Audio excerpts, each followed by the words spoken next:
حضرت علی کے بارے میں اللہ کے نبی نے فرمایا من کنت مولاہ فعلی مولاہ، جس کا میں مولا ہوں علی اس کا مولا ہے۔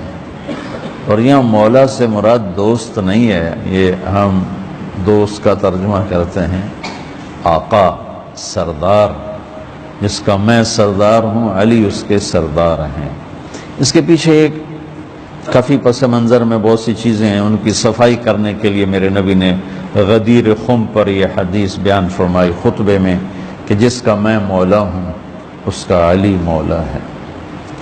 تو یہ چند دن پہلے مجھے خیال آیا کہ ہمیں حضرت علی نہیں کہنا چاہیے، ہمیں مولا علی کہنا چاہیے، کہ میرا نبی ہمیں ان کو ہمارا مولا بنا کے گئے ہیں۔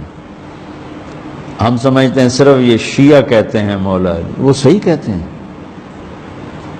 من کنت مولاہ فعلی مولاہ۔ آپ سب کے چہروں پہ میں حیرانی دیکھ رہا ہوں، حالانکہ میں آپ کو صحیح حدیث پیش کر رہا ہوں، من کنت مولاہ فعلی مولاہ، جس کا میں مولا ہوں علی اس کا مولا ہے۔